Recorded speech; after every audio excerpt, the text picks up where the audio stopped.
Kom sluit gou die oë. Here Jesus, soos hierdie lied sê, ons nooi uit en ons sê vir U is welkom in hierdie plek. En die lied sê verder dat dit is ons begeerte om oorweldig te word deur U teenwoordigheid. Want Here, ons weet wanneer U opdaag in 'n plek en ons weet U is hier, dan gebeur dinge wat geen mens kan orkestreer nie. Dinge gebeur wat net U kan doen. Dan vind bevryding plaas en ketTINGs val af en jukke val af en genesing kom, Here, omdat U hier is. So Here, welkom in hierdie plek vanmôre. Mag U deur hierdie boodskap verheerlik word. Mag lewens verander word. En mag mense uitstap met 'n nuwe begrip en insig van wat dit beteken om werklik vir U op te lig in lofprysing en aanbidding. Ons gee vir al die eer in Jesus naam. Amen. Jy mag my sitplek inneem.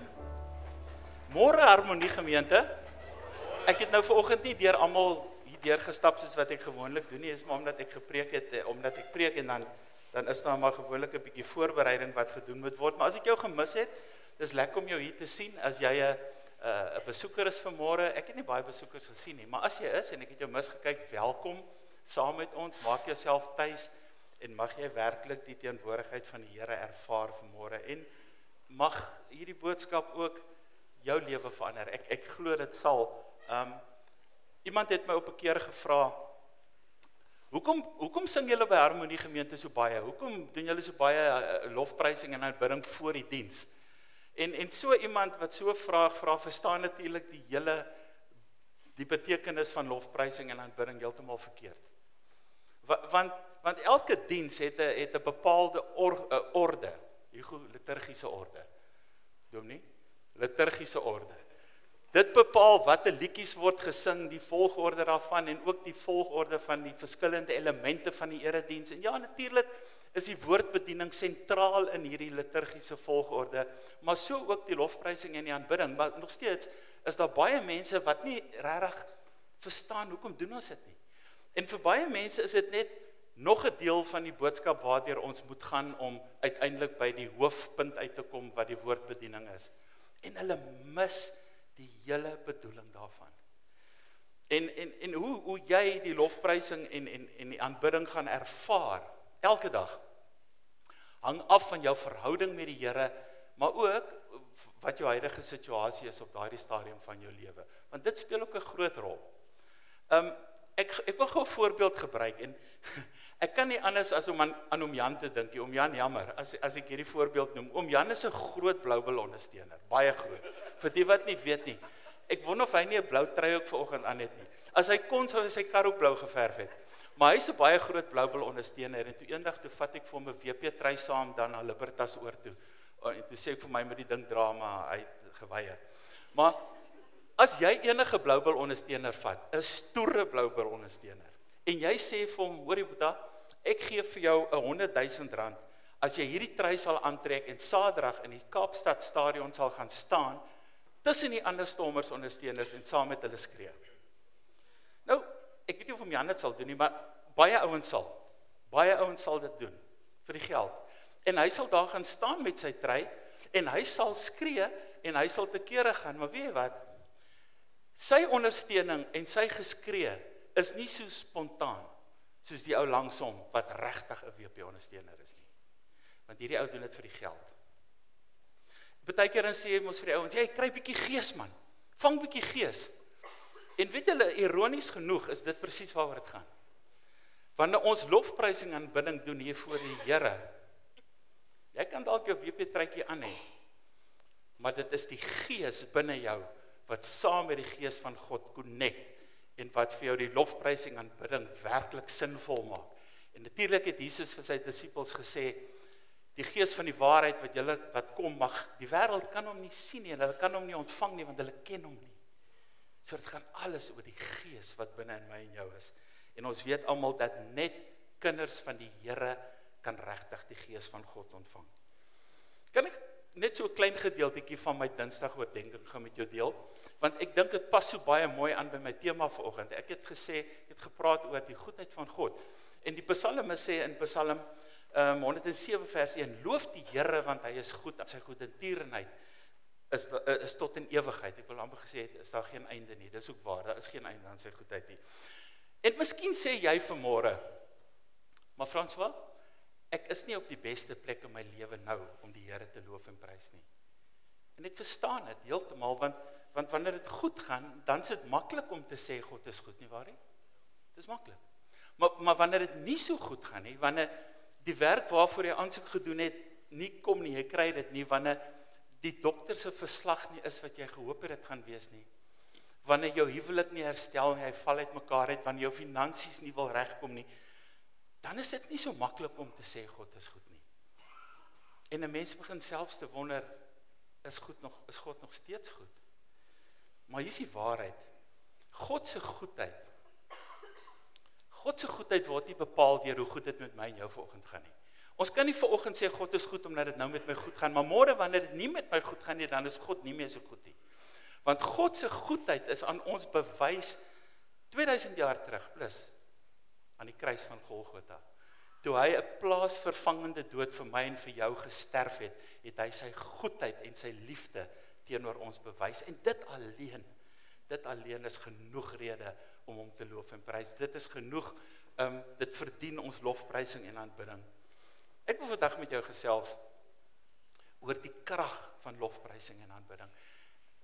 En ek wil jou sommer vra, het jy al ooit gewonder, hoekom doen ons dit? En wat is die krag daarvan? Wat is die resultaat daarvan? Hoe verander dit my lewe? Wat kan gebeur wanneer ek God regtig loof en prys? En ek wil vanoggend so 'n paar punte met jou deel.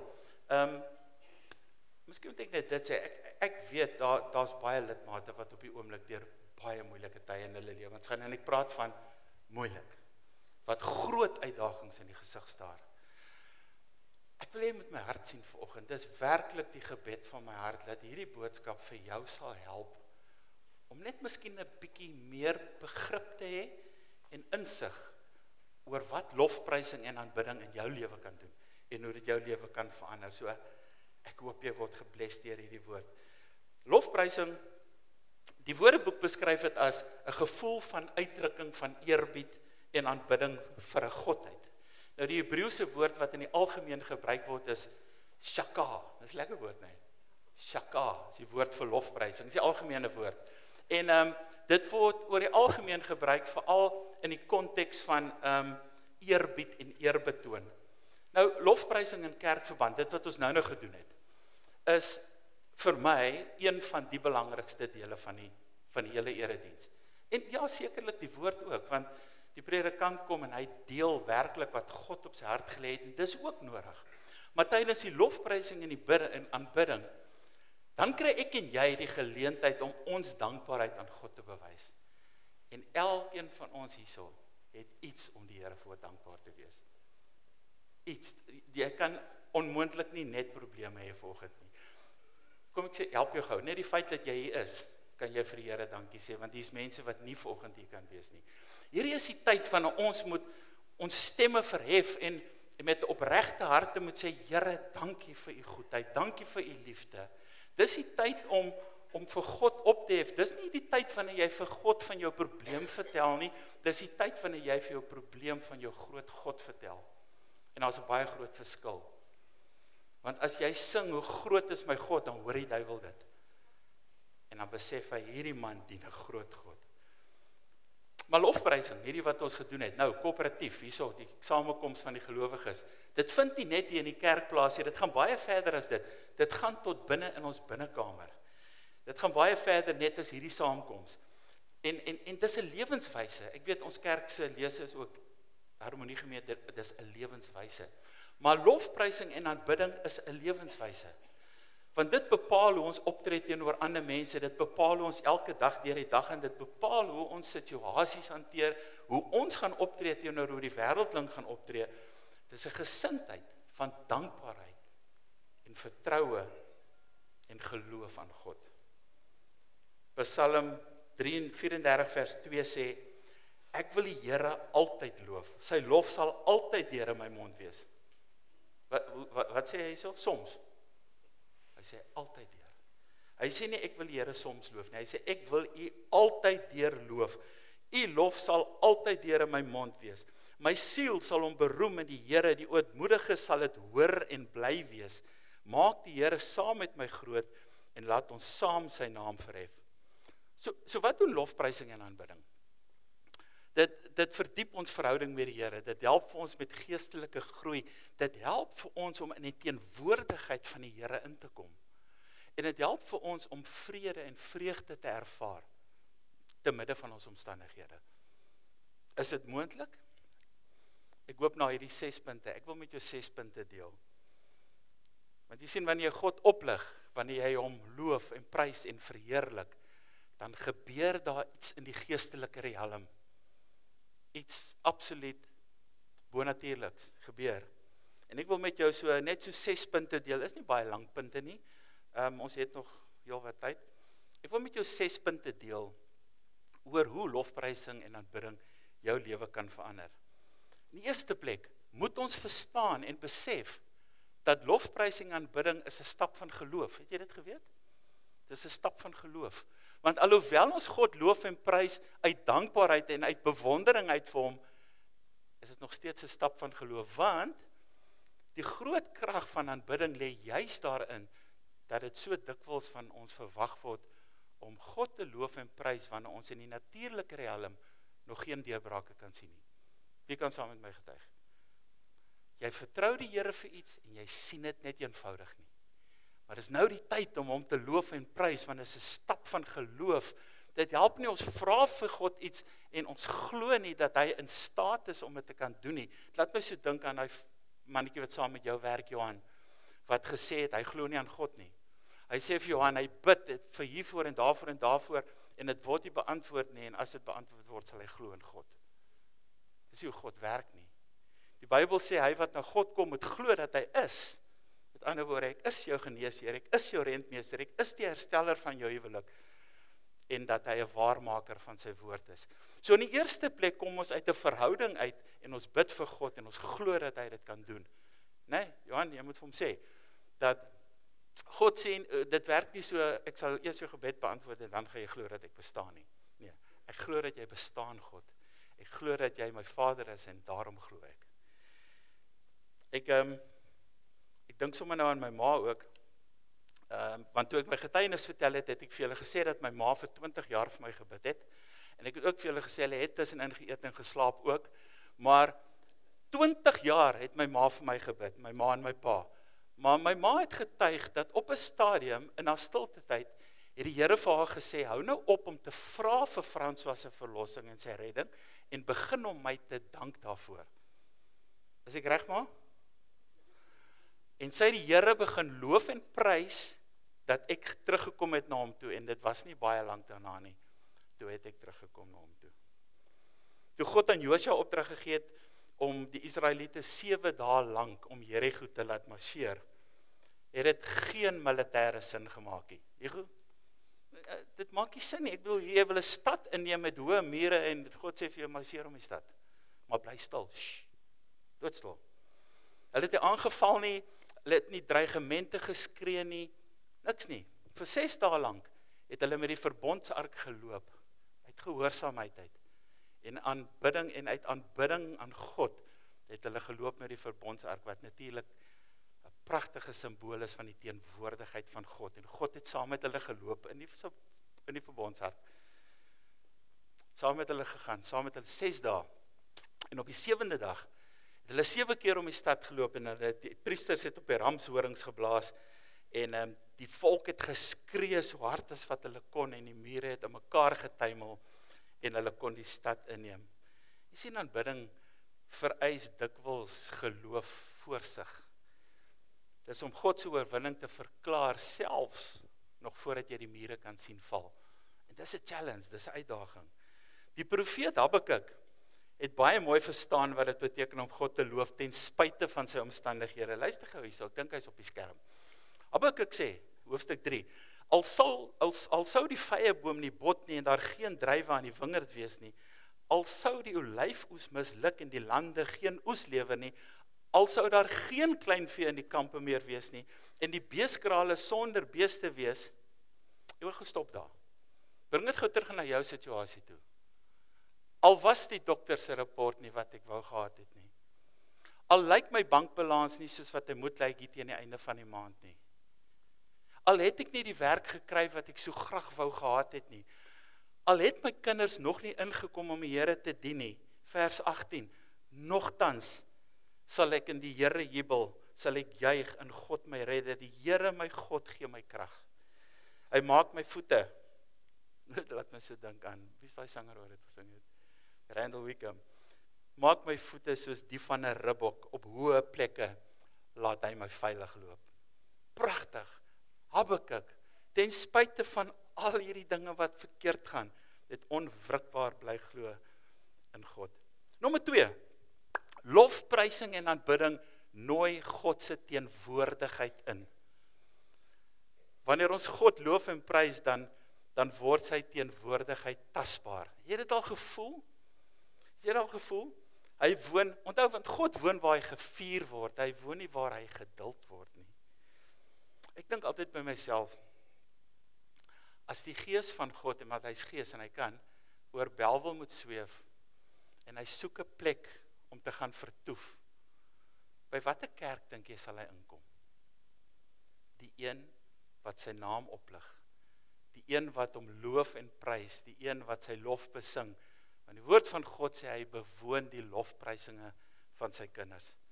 Lofprysing is nie net 'n lied nie, dit is 'n geestelike uitnodiging aan God, want wanneer ons hom begin loof en prys, dan sê ons, Here, ons soek U in ons teenwoordigheid, in ons midde, en dan kom hy en hy bewoon ons teenwoordigheid. En of ons nou hier as 'n gemeente saam sing, en of jy alleen daar in jou binnekamer is, daar gebeur iets in die geestelike realm, wanneer jy God loof en prys. God wil jou hoor, hy wil jou stem, jou woorde, jou hart, jou bekommernisse, jou onsekerhede. Hy wil dit hoor, want hy wil hê ook dat jy in sy teenwoordigheid moet ingaan. Dawid sê so mooi in Psalm 22 vers 4, tog is U die Heilige, wat woon onder die lofsange van Israel. Wanneer jy God groot maak en sy lof besing, van die skepping tot by die kruis, tot in ewigheid, dan nooi jy hom in jou omstandighede in. Is dit mooi nie? Nie net in jou teenwoordigheid in nie, maar ook in jou omstandighede. Hy nooi jou in, jy nooi hom in jou krisis, wat jy ook al deurgaan op daai stadium van jou lewe. Dit eer sy grootheid en dit fokus jou gedagtes, al is dit net vir 'n rukkie. Dan fokus dit jou gedagtes op God en nie op jou probleem nie. Wanneer probleme en uitdagings jou oorweldig, begin loof en prys hom met klein dingetjies. Ek dink ons sien baie kere die klein dingetjies mis in die lewe. Soos ek het nou gesê, net die feit dat jy kon opstaan vanmôre. Ek dink is Piet Smit wat gepraat het van die tannie wat haar bene so uit die bed uit moet help. En ons is hier vanoggend sonder 'n reistool. Party loop wel met 'n kierie, ja, maar jy's hier. Is dit nie genoeg rede om God te dank nie? Jy kan sien, jy kan my hoor, jy kan ervaar wat hier rondom jou aangaan. Speel geestelike aanbiddingsmusiek en sing saam met dit, al is jy nie lus nie. En trek vir jou 'n kleed van lofprysing aan. Luister gou hierso, Jesaja 61 vers 1 en 3. Die gees van die Here is op my, omdat die Here my gesalf het om 'n blye boodskap te bring aan die ootmoediges, met ander woorde die wat neergedruk is, om vir die trerendes in Sion te beskik, dat aan hulle gegee word sieraad vir as, vreugdeolie vir treurigheid en 'n gewaad van lof vir 'n verslae gees. Die engel sê so mooi, put on the garments of praise for a spirit of heaviness. So wanneer jy so te neergedruk voel, trek vir jou hierdie kleed van lofprysing en aanbidding aan, en jy sal voel jou gees lig. Lofprysing ignoreer nie die pyn nie. Dit nooi net die teenwoordigheid van God in te midde van jou pyn. 1 Samuel 16, voor ek daarby kom. Jy sal voel jou gees oplig wanneer jy God loof en prys. Nie omdat jou probleem weggegaan het nie, maar omdat God se vreugde jou wanhoop kom vervang het. Want wanneer jy sit in daai hopelose situasie, en jy begin om vir God te loof en prys, dan kom maar weer hoop. kom maar weer vrede, en hy ervaar weer die vreugde van God.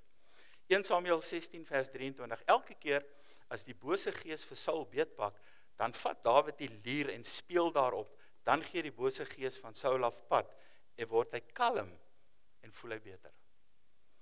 Dis nie die klank van ons lied wat die oorwinning bring nie, maar die teenwoordigheid van die een aan wie ons die lied sing, en dit is Jesus. Nommer 3, lofprysing skep 'n atmosfeer vir God waardeur hy sy almag kan demonstreer. Ons moet vir hom amper die platform skep daarvoor. Johannes 4 vers 24, God is gees en die wat hom aanbid moet in gees en waarheid aanbid. Sien, wanneer ons God in gees en waarheid aanbid, en dit bring my nou eintlik weer terug na daai ou met die WP-try, wat net betaal is om daar te staan. Hy aanbid met die mond, maar nie in gees en in waarheid nie. En baie kere wanneer ons hier staan, en hoor gou my hart, ek val niemand aan nie, maar baie kere is dit so maklik om net deur emotions te gaan, is dit nie so nie. Miskien het jy 'n slegte week gehad by die werk. Miskien het jy en jou vrou in die kar beklei op pad kerk toe. Miskien het jou kinders nou weer goed aangevang wat jou ontstel het en jou klomp geld gaan kos. Nou staan jy hierso, nou moet jy lofprysing en aanbidding doen en jy is die lus daarvoor hier. Nou staan jy soos daai ou met die WP-try wat R100,000 betaal is om dit te doen en jy wil nie regtig nie. Maar dis die tyd wanneer ons moet deurbreek deur daai ek wil nie regtig nie en ons vlees kastei, ons moet intentioneel besluit, vandag gaan ek die Here loof en prys ten spyte van my omstandighede. En jy sal voel hoe kom die Here deur vir jou, want hy's 'n waarmaker van sy woord. In Handelinge 16 lees ons hoe die omstanders teen Paulus en Silas opgestaan het terwyl hulle besig was om die evangelie te verkondig in Filippi. En die regter wat hulle saak verhoor het opdrag gegee dat hulle klere van hulle lyf afgeskeer word, dat hulle met stokke geslaan word en in die gevangenis gewerp word. En toe om middernag, terwyl die ander gevangenes slaap, wat besluit hulle om te doen? Met seer, stikkende lywe, stikkend geslaan met die stokke. Ek kan my net indink, die kneusmerke, die snymerke. En hulle besluit om te midde van hulle omstandighede, ek dink jy het dit ook genoem verlede week, om vir God te loof en te prys. Jy sien, toe gebeur daar iets van hulle aanbidding, het nie net hulle gemoed opgehef nie, dit het God se krag geaktiveer. Kan jy dit sien? In daai haglike omstandighede, loof en prys hulle God en God besluit, ek gaan deurkom vir hierdie ouens. Hierdie ouens is besig om my op te lig te midde van hulle omstandighede. En die tronk se deure gaan oop. Die ander gevangenes word wakker en luister na hulle. En die tronk se, daar kom 'n aardbewing, die tronk se deure gaan oop, hulle kettinge val af en bevryding kom vir hulle. Want die Here eer toe hulle aanbidding.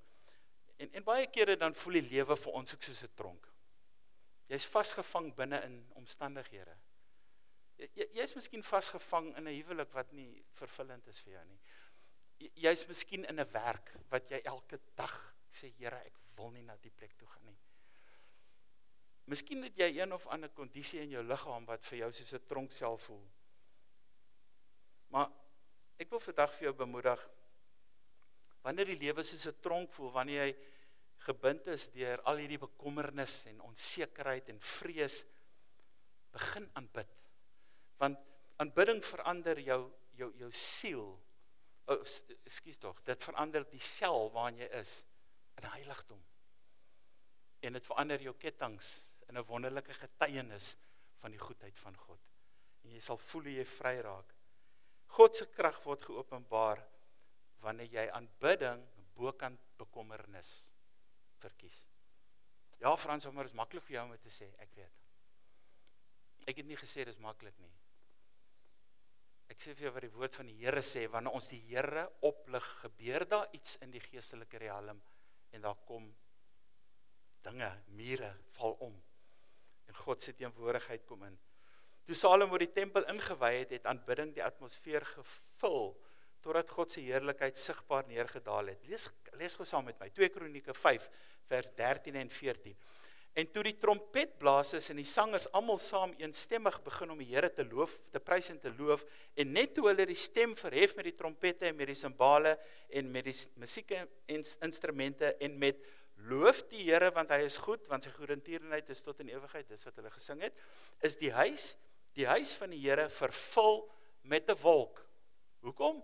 Die teenwoordigheid van God het neergedaal waar hy geloof en geprys was. En die priesters kon vanweë die wolk nie staan om diens te doen nie, want die heerlikheid van die Here het die huis gevul, die huis van God. Wow, pragtig. Hoe awesome sal dit nie wees wanneer ons God loof en prys en sy teenwoordigheid kom vul die huis nie. Want weet wat, as God opdaag is enigiets moontlik. Enigiets. As God opdaag, kom daar herstel, genesing, bevryding. Wanneer ons God loof en prys in kerkbyeenkomste of by die huis, maak nie saak waar nie, word harte verenig en gebeur daar goed wat geen menslike pogings kan voortbring nie. En daar vind genesing, ek het nou net gesê, en oortuiging en al hierdie wonderlike dinge plaas. Oortuiging. Baie kere bid ons vir mense en ons bedien hulle en ons preek vir hulle en ons bid, Here, asseblief, ons bid vir die redding van die ou se kosbare siel. En dan kom hy in 'n geleentheid soos hierdie, lofprysing en aanbidding, en die Heilige Gees oortuig hom van sonde, wat net hy kan doen. Dis die tipe dinge wat gebeur wanneer God opdaag. Nommer 4, lofprysing laat die vyand vlug. In 2 Kronieke 20 lees ons, is 'n baie bekende stuk, en ek gaan nou begin paraphrase as gevolg van die tyd, hoe daar 'n geweldige oormag opgetrek het teen Juda, en hulle het vir die koning kom sê, en die Bybel sê hy was bang, en hy het vastig afgekondig in Juda, en hy sê, Here, ons weet nie wat om te doen, en die Here sê vir hom, gaan net die volgende dag uit, daag net op, the battle belongs to the Lord, die stryd behoort aan my, en die Here gee vir hulle die oorwinning. Die volgende dag het hulle toe opgedaag, geen soldate nie vooruitgestuur nie. Wie het hulle vooruitgestuur? Aanbidders. Hulle het aanbidders vooruitgestuur, en ek gaan nou nie die verse lees nie, om tyd te spaar, want dit bevestig nou maar net wat ek gesê het. Jy sien, wanneer jy kies om te aanbid, te midde van die storm in jou lewe, te midde van die geveg, kom daar verwarring in die vyand se kamp, want dit is wat gebeur het met die Anite en die Ammonite en al hierdie ouens wat in Juda opgetrek het. Toe hulle begin om die Here te loof en prys, toe kom maar verwarring. Jou aanbidding nooi God uit om namens jou te veg, en die vyand het geen verdediging deur God se teenwoordigheid nie. Geen verdediging. Jy sien, aanbidding is nie net 'n lied nie, is 'n strategie, is 'n oorlogsplan, jou aanbidding, want hy kom en hy veg vir jou. Die tweede voorbeeld van Rigters gaan ek los. Dit gaan maar net daaroor dat Gideon het met 300 man 'n geweldige oormag aangevat. Maar die Bybel sê vir ons dat nog selfs voor die geveg het Gideon wat gedoen? Hy het aanbid. Hy het geroep tot God, nog selfs voor die geveg. En God kom en hy gee vir hulle die oorwinning. Nommer 5, lofprysing verenig die kerk. En ons almal weet hoe baie verdeeldheid daar in die kerk van Jesus Christus is deesdae. En ek praat van die breë kerk, ek praat nie van harmonie nie. Maar selfs binne in kerke kry jy ou baie verdeeldheid. Jy kry verskillende groeperings van mense wat neerkyk op ander, en julle weet waarvan ek praat. Maar binne in die breë kerkegemeenskap is daar ook baie verdeeldheid. Maar waar die naam van die Here opgehef word. Ek dink byvoorbeeld aan die Mighty Men in Echtland gister. Waar manne by mekaar kom, man, dit maak nie saak waar jy vandaan kom, dit maak nie saak van watter kerk jy kom, dit maak nie saak wat jou ras is nie, wanneer mense by mekaar kom om die Here te loof en prys, dan val die mure van vooroordeel en kultuur en al hierdie ou slegte dinge val by mekaar, en mense kom by mekaar. Hoekom? Omdat die gemeenskaplike doel daai dag is net om die Here se naam groot te maak. Dis al wat dit is. Nommer 6. Lofprysing werp vestings neer en dit breek mure af. Nou ek het hier so 4 punte aangehaal wat ek ook nou baie gaan korter maak. Aanbidding is nie net 'n klank nie. Dit is 'n geestelike krag.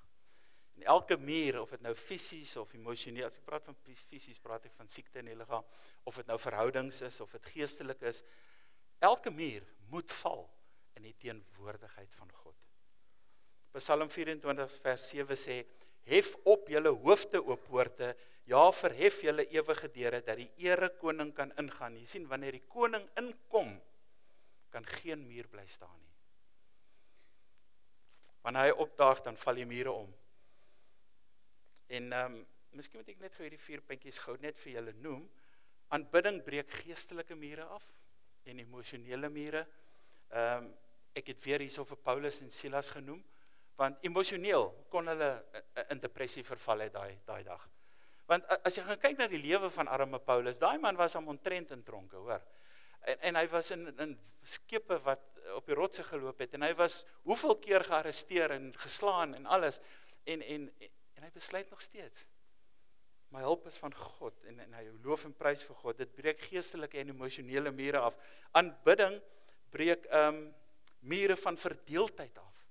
En ek het dit nou genoem, waar mense by mekaar kom, en hulle sê, man, ons gaan nie nou worry oor wat ons verdeel nie, kom ons fokus op dit wat ons by mekaar hou, en dit is die Here Jesus Christus, en ons loof hom, en ons prys hom, en dit is ons enigste doelwit, om aan hom die eer te bring.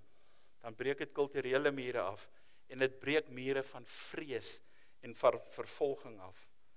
Ek sê altyd vir mense, as ek hulle bemoedig, as ek hulle gaan besoek, ek weet, vandag, as jy alleen in jou bed is, ek praat van mense wat siek is, en deur groot uitdagings gaan, ek is nou hier, ek bid vir jou, lees vir die Bybel, jou gemoed is hoog, maar vanaand is jy alleen in jou bed, en dan kom vrees, en onsekerheid, en al hierdie dinge, wanneer jy alleen is, en dis waar die vyand jou die meeste aanval, is hier in jou gedagteswêreld, in die nag, is die tyd wat jy moet uitroep na God, en hom loof, en prys.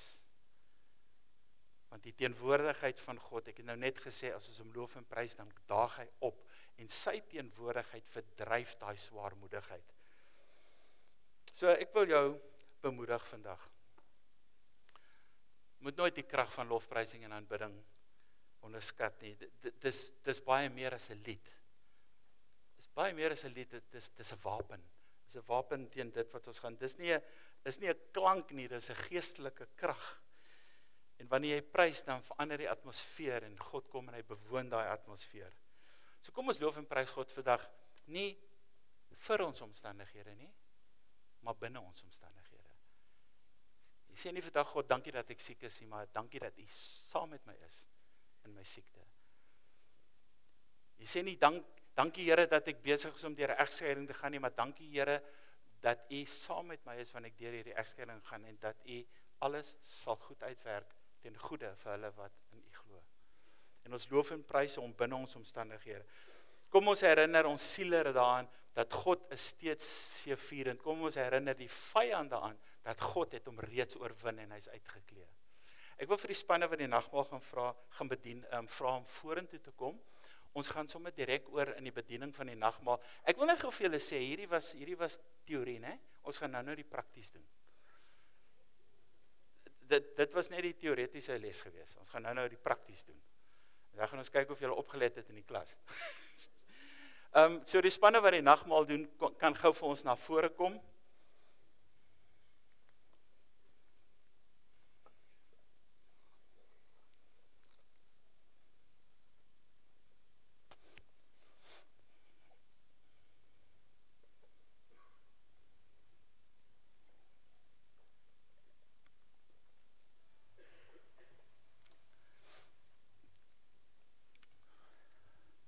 Die apostel Paulus beskryf die laaste maaltyd in 1 Korintiërs 11, wanneer hy vertel hoe Jesus die brood en die wyn aan sy disippels bedien het, en vir hulle daarna gesê het, om dit te gebruik tot sy nagedagtenis. En ek weet ek sê dit elke keer, maar dis omdat dit vir my so kosbaar is. Wat die nagmaal vir my so spesiaal maak, is dat Jesus dit self ingestel het. En dis hoekom dit 'n sakrament is. Jesus het gesê dat ons sy dood aan die kruis moet gedenk deur die gebruik van die tekens. Ek wil gou met jou net so 5 punte behandel oor hoekom die nagmaal vir ons wat bely om kinders van die Here te wees so belangrik is. In die eerste plek is die nagmaal 'n gedagtenismaaltyd. Met ander woorde, dit herinner ons aan dit wat Jesus gedoen het vir ons. Dit wat hy aan die kruis vir ons gedoen het, dat aan die kruis het hy 'n plaasvervangende en 'n versoenende dood vir ons gesterf, soos 'n gedagtenismaaltyd. Maar dit is in die tweede plek ook 'n waarborg. Nagmaal is 'n waarborg, en wanneer ons aansit aan die tafel, dan bevestig God sy ewige verbond aan ons. Omdat ons weet dat Deur sy liggaam en sy bloed het hy ons vrygekoop. Sy liggaam is vir ons verbrysel en sy bloed het vir ons gevloei. In die derde plek dien die nagmaal ook as gemeenskap aan sy liggaam, maar ook met ander gelowiges. En is tydens die nagmaal wat ons saam met ander kinders van die Here die dood van die Here Jesus in herinnering kan roep en ook kan onthou dat almal vergewe kan word en dat almal mag deel wees aan sy liefde. Natuurlik met die vereiste, so mooi wat staan in Johannes 1 vers 12, aan almal wat hom aangeneem het. Aan hulle het hy die mag gegee om kinders van God genoem te word. En dan die vierde plek, die nagmaal verkondig 'n toekomsverwagting. So wanneer ons die tekens gebruik, die brood vir sy liggaam en die sap en die wyn vir sy bloed, dan onthou ons dat die Here Jesus gesê het dat hy gaan weg om vir ons plek voor te berei, maar hy gaan terugkom, en as hy terugkom, gaan hy ons saam met hom neem. En dan in die vyfde plek is die nagmaal 'n vreugdefees. En alhoewel ons dit vier in gewyde erns, want ons doen, is dit nog steeds 'n vreugdefees, want wie van julle is nie vanmôre bly dat die Here Jesus in ons plek gesterf het nie? Want die woord sê, die straf wat vir ons die vrede aanbring, was op hom. Hy het dit op hom geneem. En dis hoekom dit ook 'n vreugdefees is. So ek wil vir die spanne vra, julle kan nou gereed maak om die tekens uit te deel. As jy dit kry, hou dit asseblief by jou, totdat ons dit saam kan gebruik.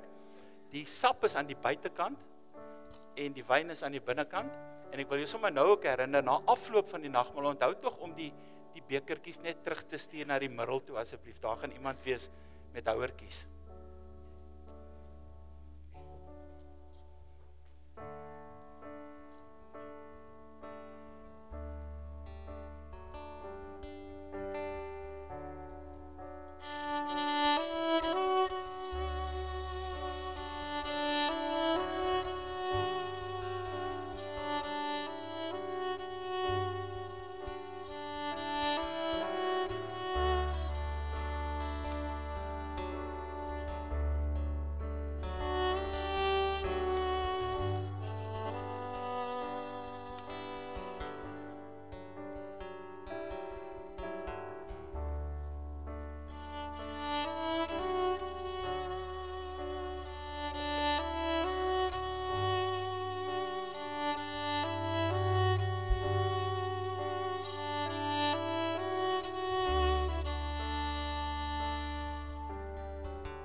Kan ek net gou sien of daar enige iemand oorgeslaan is met die tekens?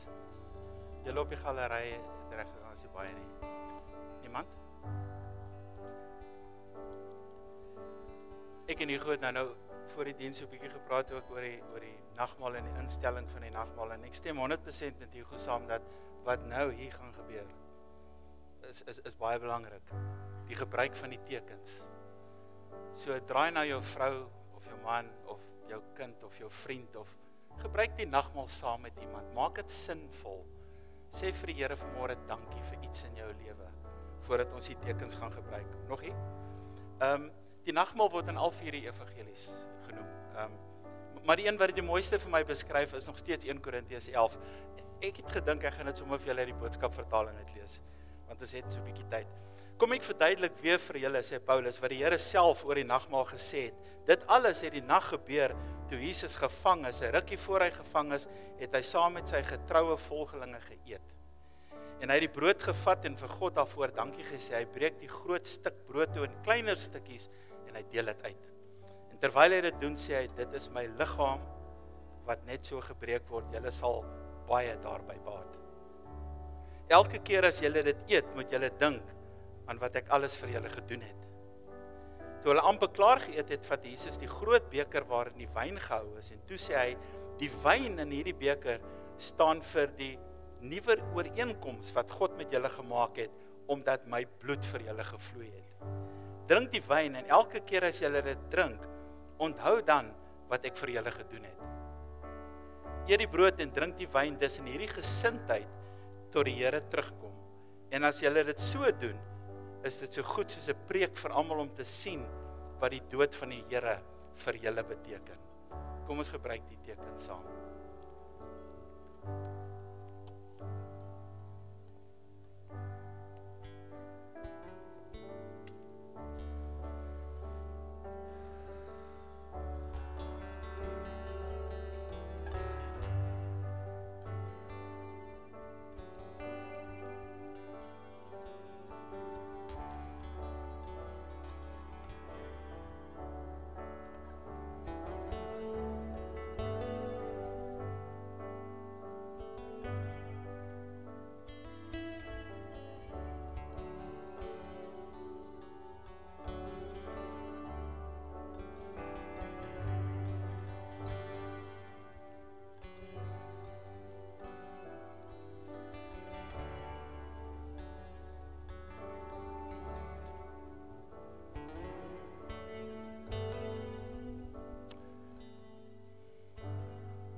Ons gaan nou die prakties doen.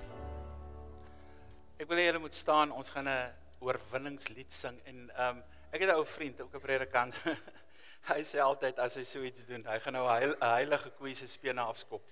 So please bear with me. Dink aan iets waarvoor jy die Here dankbaar is nou. En ons gaan hierdie lied sing met oorgawe. Waar is ons jeug? Hulle kan ook sommer nou inkom as hulle hier is. Ons jong spannetjie. Die woorde is op die skerm en dit is 'n bietjie rof. Ek was self skepties geweest en ek het dit met Hugo gedeel en hy het gesê, go for it, ons gaan dit doen. So kom ons doen dit met oorgawe en daarna sal ek net afsluit met 'n seëngebed. Het die houertjies kom in na die minne toe. Daar's hy. So hy sê jy kan vir ons hy sang. Mute gou vir my Werner laat ek hier onder staan.